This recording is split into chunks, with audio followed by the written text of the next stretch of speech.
Jessica Huang is an undergraduate student at McGill University studying pharmacology and philosophy.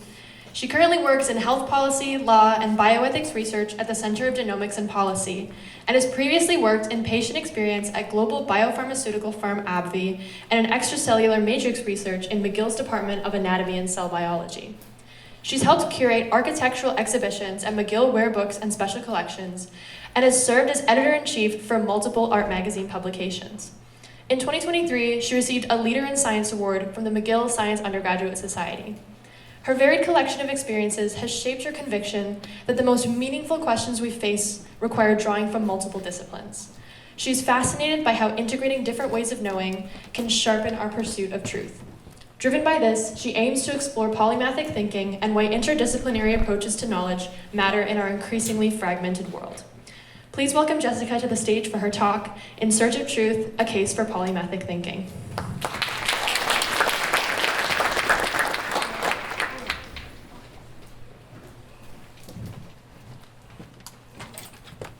How do you know that something is true, that something is real?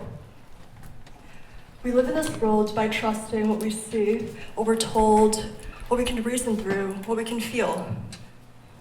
And from all of this, we build what we call knowledge. But how do we really know any of this? What is real and true knowledge if not simply a collection of things that we've chosen to believe? These questions, abstract as they may seem, underlie something we are all seeking every single day, across our lifetime, perhaps across all of human history. When you check the weather, you're asking what you can trust about tomorrow. When a friend confides in you, you're wondering whether to believe them. And when you see a headline on your phone, you're wondering if it's true. All of these instances, every single one, is a question about truth, about what's real, about what we can know. Whether it is as scientists, philosophers, historians, physicists, writers, students, or simply as human beings, we all have the desire to pursue truth. It's what grounds us in our interpersonal relationships and how we make sense of everything we do. How we decide what matters to us, how we experience love, loss, change, and everything in between. By virtue of being alive, we're all philosophers, whether we choose to call ourselves that or not. And this pursuit of truth singularly unites us, but it's the method by which we acquire it that varies. So how do we approach this? How do we pursue truth in a way that recognizes all of these different ways of knowing? That's what I want to speak to you about today. Interdisciplinary thinking, polymathy, and the pursuit of truth across multiple domains. Interdisciplinary thinking engages multiple disciplines to understand complex ideas and overcome compartmentalization. But it goes further than simply learning multiple things. It's about integrating them in ways to create new ideas that each could not do alone. So this is fundamentally about how we know things. And in philosophy, this is called epistemology. Now, growing up, this is what first got me interested in philosophy, before I even formally knew what it was. To me, philosophy's allure lies in its notion that it underpins literally everything we know. And so this is incredibly meaningful to me. And so I hope by the end of this talk, its significance can be imparted onto you in some small way as well. Epistemology inherently exists between worlds. It investigates knowledge between empiricism and rationalism, between science and humanities, between certainty and doubt. So when I speak about knowledge, what I mean is what we can take as true, what we believe we can rely on about the world. So let's return to this question of what really is knowledge and what separates it from a belief or a guess or an opinion. Can we really ever arrive at certainty about knowledge? Should we even try? These questions are more than just abstract philosophical homework questions. They're questions about how we navigate everything in our lives. I've come to the belief that knowledge doesn't exist in any one discipline or one method. It inherently exists between worlds, and in fact, unites them. There's something crucial I think we've lost with time. A way of thinking that was once natural, but now has almost nearly disappeared. What we've lost with the Renaissance period, it seems, are polymaths. Individuals who approach knowledge unconstrained by the arbitrary boundaries between disciplines that we take for granted today. You probably know Leonardo da Vinci, painter of the Mona Lisa. But he was also a dissector of corpses to understand human anatomy. He was a skilled musician and architect, the conceptual inventor of the helicopter and the parachute. A singular genius, yes, but also the quintessential polymath. Hypatia, a Neoplatonist philosopher, astronomer, and mathematician of Alexandria, Egypt, overcame profound sexism of her time. Ada Lovelace, an English mathematician and writer, is considered the world's first computer programmer. But if we look outside of the West, we can also look towards Confucius, an ancient Chinese philosopher, teacher, and minister who laid the foundations for education today. Ibn Sina, a Persian polymath, made major contributions to Aristotelian-style philosophy, medicine, and natural sciences. So across cultures, across centuries, we can see that these minds refuse to think in only one lane. They connected domains in ways that would advance human understanding. These polymaths embody diversity of thought and breadth of skill. They held a holistic approach to the world that reflected the ideals of their time. They were nurtured in environments where knowledge wasn't compartmentalized, it was deeply integrated.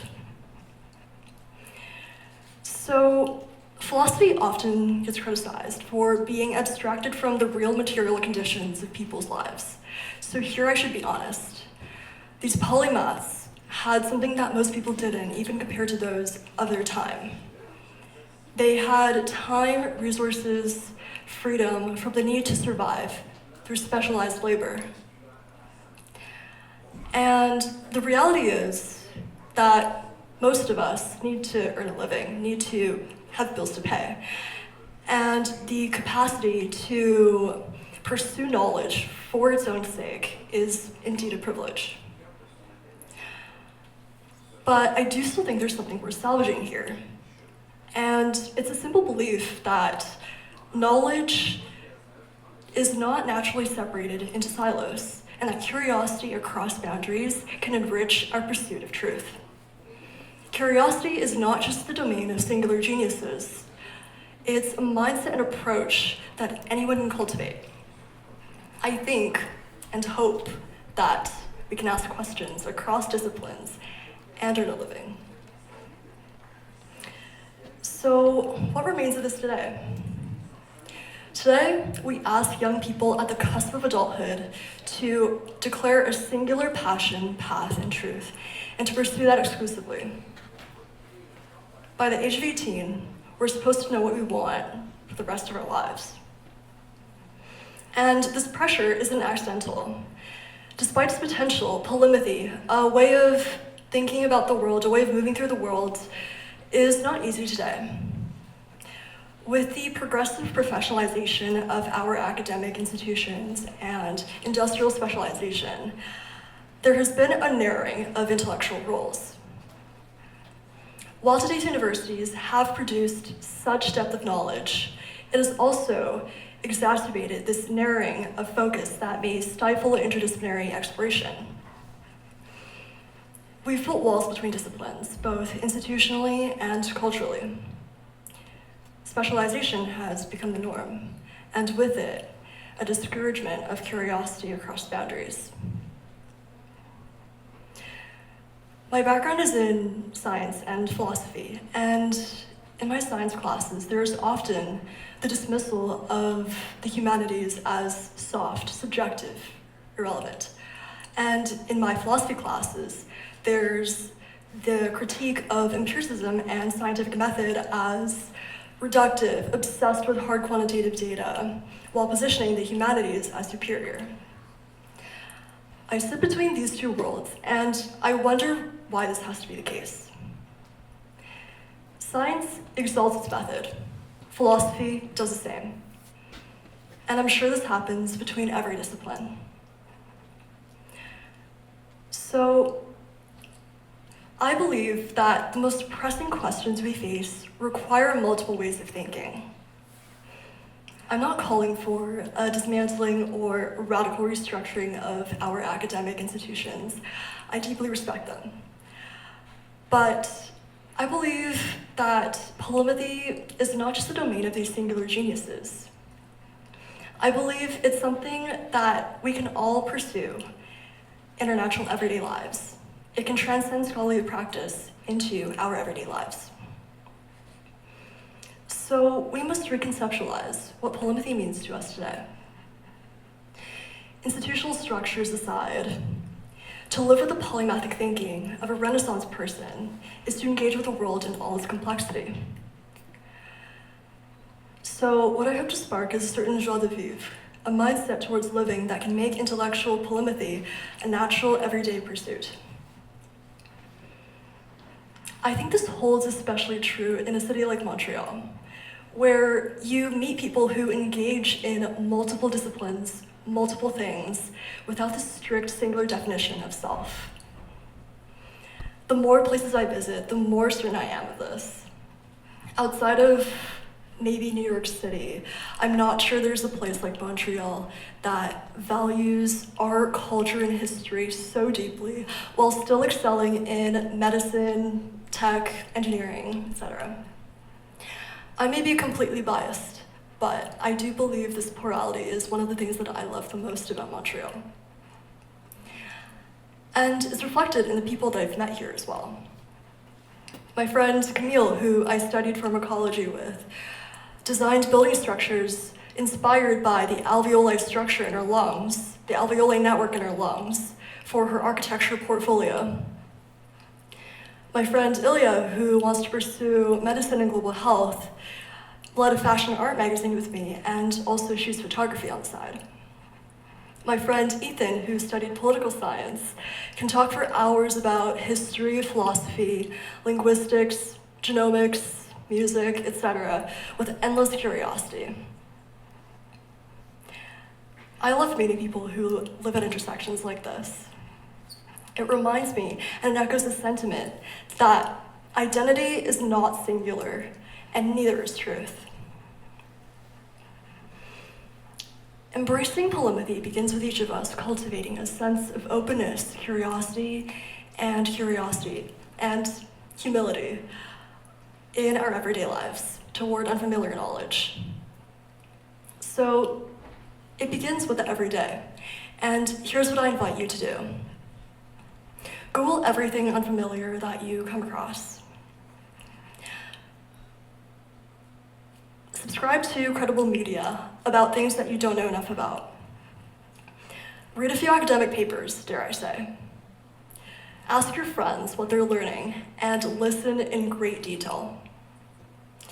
Enjoy live art and music, and even attend a couple open lectures. And I think this is increasingly important when we consider the state of our world today. Today, we live at a time of profound disagreement about what's happening in the world, about who to believe, who to trust, about, frankly, what's true. And so, polarization, anti-intellectualism, authoritarianism, anti-science, misogyny, these are a few of the forces that shape our current moment. And so within this climate, interdisciplinary thinking becomes more important than ever. Understanding how others think, what they value, and how they arrive at truth is more important than ever in helping us understand each other better. So we can see that the most difficult questions that we must resolve cannot be solved through any one way of knowing. So when you ask yourself, how do I know it's true? Maybe the answer doesn't lie in any single discipline, method, or world. Truth emerges in the dialogue between disciplines, between ways of knowing. There are beautiful, important things to know across every domain, every discipline, and truth perseveres in the conversations between them. And maybe, by virtue of being alive, by virtue of pursuing these questions, we are all polymaths in our own way. Thank you.